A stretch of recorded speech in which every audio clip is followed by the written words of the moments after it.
How's it going, everybody? My name is Mikhail, and today we're going to talk about a learning standard of 9th grade English and analyze some of its implications.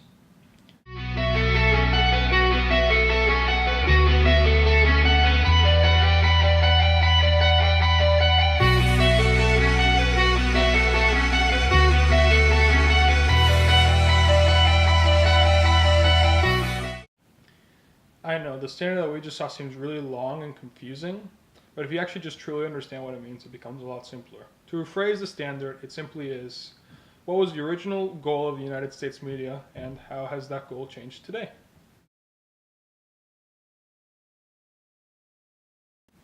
Yes, we have to know what the media is, because that is a very important part of the question we're trying to answer.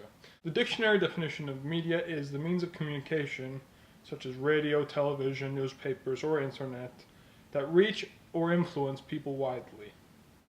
So the media in our society usually plays a role of informing us on things that we wouldn't be able to figure out for ourselves. So this can include stuff like political information, current events happening around the world that we wouldn't be able to find out about unless somebody told us.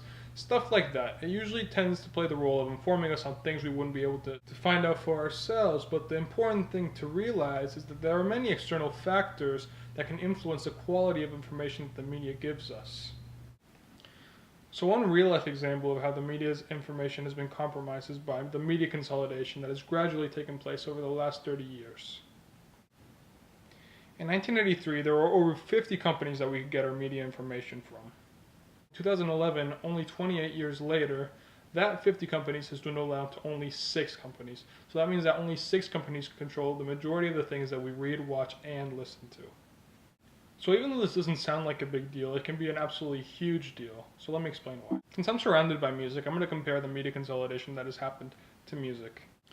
Alright, so let's say that in 1983, you can listen to all the albums behind me, so that's hundreds and hundreds of albums, and say that only 28 years later, in 2011, you can only choose from these 3 albums to listen to. And while these are all great albums, your total perspective of all music is not going to be accurate because you only have 3 sources of music to go from. And our media works in the exact same way that music does. So if you only get your information from 3 main sources, the information that you're going to have is going to be incredibly biased, and you're not going to have all the perspectives out there, and you're going to be missing a lot of information. Now that we finally understand the significance of media consolidation, we can see exactly how the media landscape has changed over time, and how its original goal has been somewhat skewed because of media consolidation. Alright, so now that we fully understand media consolidation and how it's changed the media over time, that means we have completely answered the standard.